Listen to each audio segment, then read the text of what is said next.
If I was moving to Denver today, I would for sure not just rely on rankings. I wouldn't scroll Reddit or social media to find out what are the best places to live. I would trust somebody who lives there. I've made all kinds of moves in the Denver area throughout my lifetime, and I help tons of clients who are moving here and trying to figure out what the best location is for them. The answer is, what is your lifestyle and how do you want to actually live? That's what you need to be thinking about. I mean, if you are a young professional, your vibe might be a little bit different on where you want to live. You might want something a little bit more walkable. I'm going to share some of those areas today. Also, I'm going to share a little bit about where families might be interested in living. I have 2 little kids, and of course, schools, activities are really important when you have a family. So I'll share everything about that. And if your kids are grown or you're a retiree, you're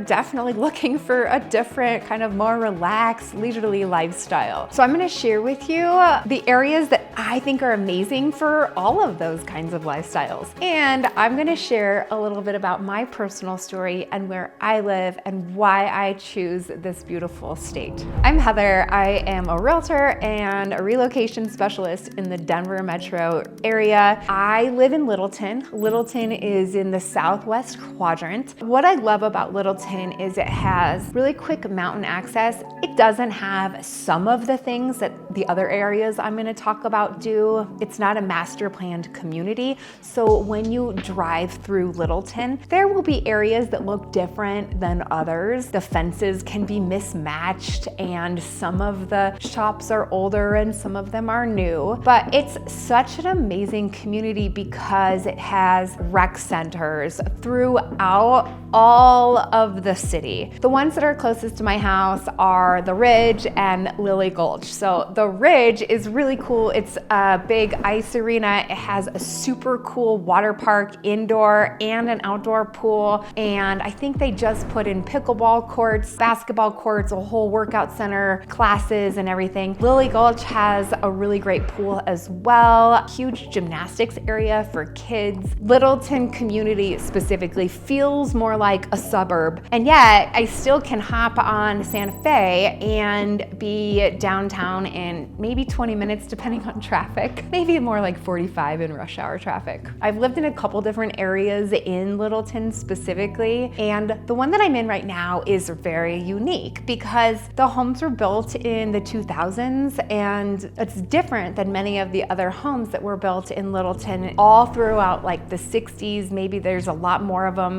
that are 80s and 90s. There's only a few pockets of Littleton that have newer homes. Littleton tends to hold its value. Prices are pretty flat for this year with the median home value at $677,000 according to Zillow. Homes that are selling right now are on the average of $621,000. Homes typically spend around 33 median days on market in the Littleton area. However, we're in the peak selling season right now, and so the median days on market is actually 14. It's definitely not as rushed right now and not as competitive, so buyers have time to really make an informed decision. The trade-offs are real. I mean, if you live in Littleton, you're really just settled into the suburbs and your mountain access is limited to like Deer Creek Canyon. Would I choose this place again? Yeah, probably. I definitely know that in order to get to some of the best restaurants in town, I'm gonna have to drive a little ways, and if I want to do shopping, I might be stuck at the mall or Target instead of some of the other cool places to shop. If I was starting over again though with young kids, would I choose Littleton? So I moved away for a little while and then came back when I had young kids,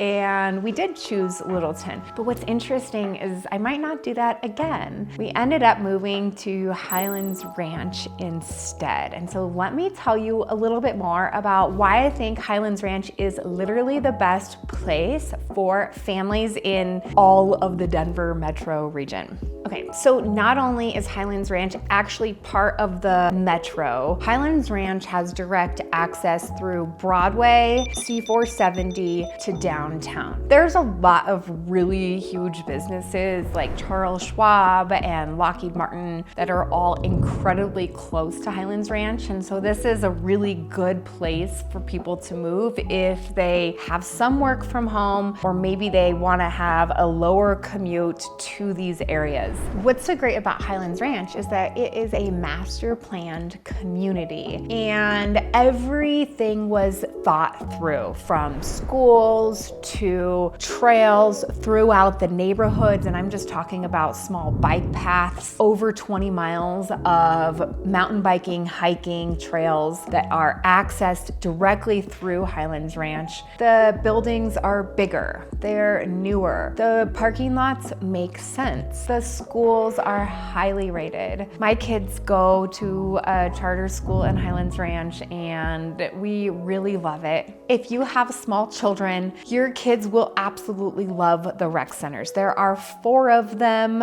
They have a variety of pools, workout areas, they have fitness classes, they have summer camps, and all kinds of activities. They even have activities for adults and seniors. There are 4th of July parties, parades. I mean, it's just a very, very fun place to live. Okay, what's the downside to Highlands Ranch? It's hard to get yourself out. So if you are interested in nature and like mountains and rivers and forests, and that's the reason that you're moving to Colorado, it's a little bit harder to drive, maybe a half hour, maybe more, 45 minutes, an hour before you're even kind of past the foothills so you can get into the Rocky Mountains. Ski resorts are incredibly far away from Highlands Ranch. If you have young kids, maybe that's okay. Maybe you're gonna hang out on all of the awesome trails in Highlands Ranch, and that's fine if you have to drive a little ways to get to the mountains. Average home prices in Highlands Ranch are between $700,000 and $750,000. And I will tell you that there's not a ton of really inexpensive starter homes in Highlands Ranch, and there are a lot of really, really beautiful multi-million-dollar homes.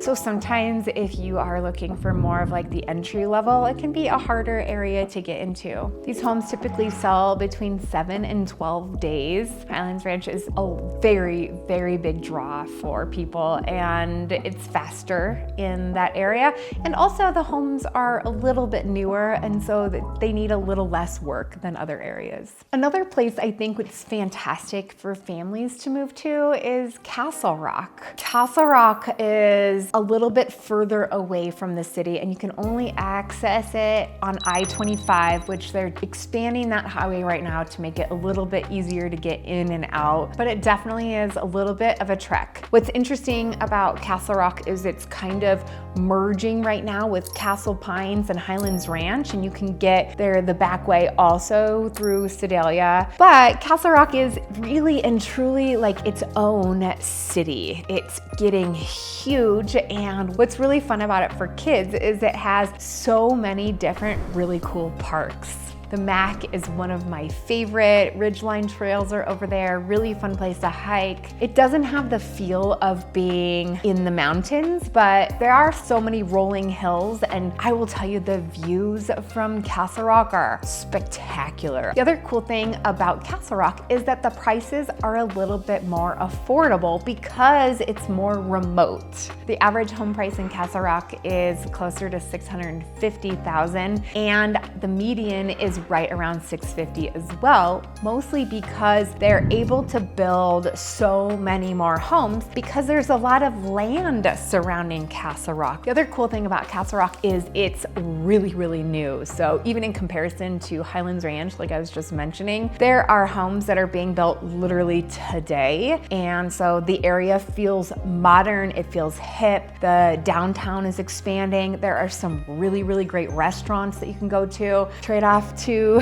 Castle Rock is the same as Highlands Ranch. You get kind of stuck in that area, but maybe that's fine. Maybe you have little kids and you love your school and you love your church, and you are fine taking your dog to a really cool dog park and riding your bike around the neighborhood with your kids, and that's perfect. All right, moving on. Let's say your kids are grown or you're retired and you have a different lifestyle that you're looking for. Where would you live in the Denver area? I've had lots and lots of couples who were trying to figure out where to live. And you know where they end up living? Near something that they love. Either near a church, that they love, or near family, or maybe near a golf course. What's really cool about the Denver area is that there are small pockets of patio homes just kind of splattered throughout the area. Patio home is an attached property, kind of like a townhome. And what's usually unique about them is that they have some different dimensions to them, so they don't feel like just rows of homes like a big city. They are usually very well planned and laid out so that there are green spaces and trails throughout the community. The best part, of course, is that there's no maintenance. Somebody else will take care of all of the shoveling for you, so you don't have to worry about it. Somebody else will do all of the maintenance for the grounds. That's what it's called. I'm gonna start with Marston Lake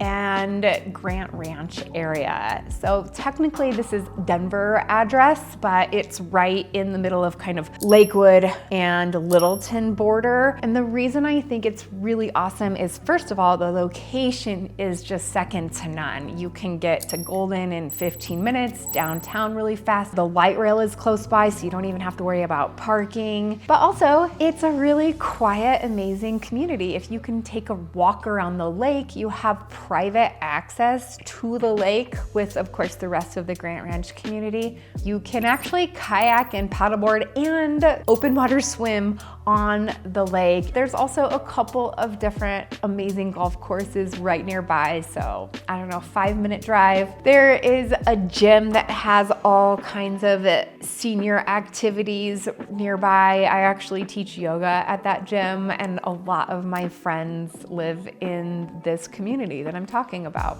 The townhomes are a little bit smaller in size, an average of 2,000 square feet, but there's a lot of them that are smaller, 1,400 square feet all the way up to 3,000 if they have a finished basement. These are definitely more affordable, so right around 600,000 for these. And of course they have the HOA. The HOA covers exterior maintenance, landscaping, the roof, and the exterior. So that's definitely something to consider that kind of offsets your other expense. It also includes sewer, water, and trash. So that's like 4 major expenses that you're not paying for in exchange for the HOA. Okay, next up is Dancing Willows. This is the place that so many seniors really love to live. I have clients who are literally shopping for a property in that community right now. Dancing Willows is like a mixed residential community, so you'll find townhomes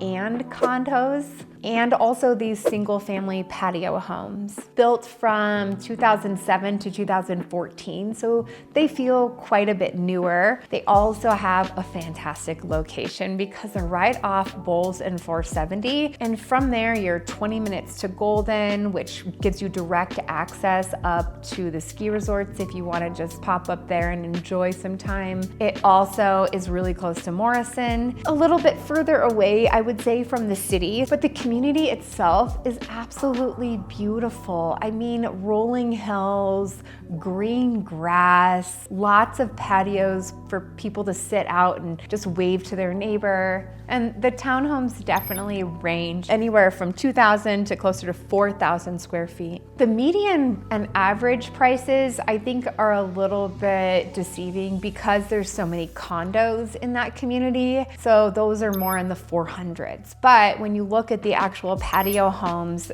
that community is selling closer to the mid-6s. You might find a couple in the 500s, but they might need a little bit of sweat equity. All right, moving on to my next favorite community for seniors, and this might be where I want to live someday. The Highlands Ranch Golf Club townhomes are amazing. The average townhome in this area is closer to $725,000. And again, the HOA covers all the same stuff that we were just talking about a second ago with the other communities. They're a little bit older, built right around 2000, and the average size is 2,400 square feet, so they're quite a bit bigger. But what I love love about these is the golf course. It's absolutely spectacular and the views are so amazing. The Highlands Ranch Golf Club homes and townhomes are so amazing because so many of them back up to the golf course. And my kids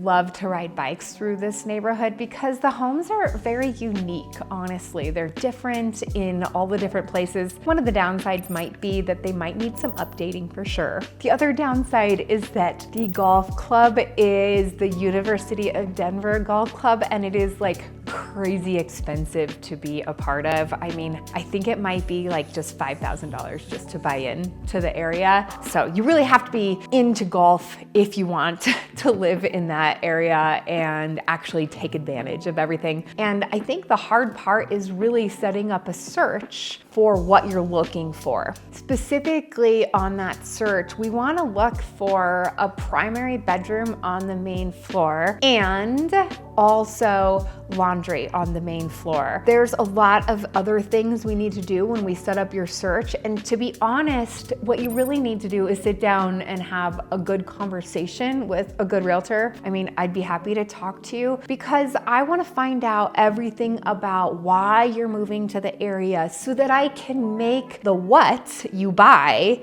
actually achieve your long-term goals. So here's my Denver area buyer's guide. If you are interested in kind of just checking it out, this is a really great place to start. And of course, you can just schedule on my Linktree if you want to have a quick call with me instead. Okay, so I just told you all about my dream of living in the Highlands Ranch Golf Course area someday. I have a couple more places that are my dream locations that I want to share with you right now. Okay, so let's start with Ken Carroll Valley. Ken Carroll is an exclusive community in the Littleton area. And when I say exclusive, I mean legit. If you don't have a wristband, don't go in the valley. They'll like say you need to leave. They have access to 20 or 30 miles of trails all back past the foothills. There are two parts to Ken Carroll. There's the plains, which are on the east side of 470 and the east side of the foothills. And there's just that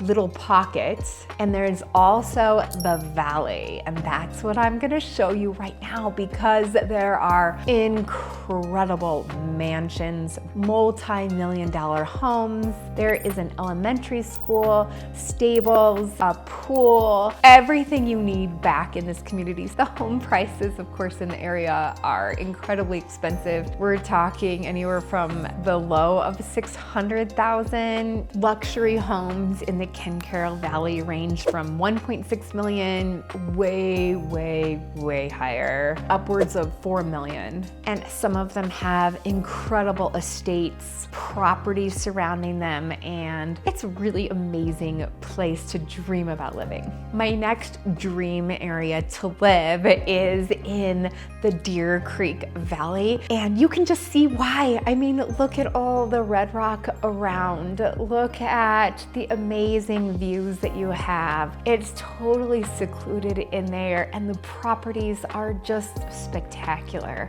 Prices in this neighborhood range from $2.5 million to nearly $10 million. And you can for sure see why right now. One of my favorite trails is the Deer Creek Trail, and a lot of people enjoy riding their bikes also up Deer Creek Canyon. That's a really fun road ride to do. There's custom builds on these massive properties, and if I could ever live there, I mean, I feel like I would have been successful. The trade-off for both Deer Creek and Ken Carroll, honestly, is that they're really isolated. They're really far southwest into the mountains, just tucked away. And so if you need to get to downtown Denver or anywhere else in the city, it's definitely an extra drive. And it's still a little bit further away from like ski resorts and big camping and that kind of thing too. The next and last place I want to talk about is Genesee, because Genesee is right along I-70 and you can see the beautiful estates along there. And so every time I drive that road, I think, oh my gosh, I really want a house there. Genesee is where you go if you want to live in the actual mountains, but you still need to access the city. So it's right outside of Golden, and the property values are extreme. The average property is $1.1 million. Of course, you're definitely paying a premium to live in the actual mountains, and the winter weather can be a little bit more difficult, although we've had a very mild winter this year. Denver is one of those cities that varies so much depending on who you are and what you're looking for. I'm Heather. If you are planning a move to the Denver area, you need to start planning ahead, and you need to talk to somebody who can help you really narrow down which areas are best for you based on your own lifestyle and your own situation. I don't want to see you make any mistakes about the location that you choose. Buying a home is an incredibly important decision. Watch this next video about the areas that I would avoid, and let's chat and have a really good conversation about what your lifestyle is like so you don't get stuck in a place that you don't love.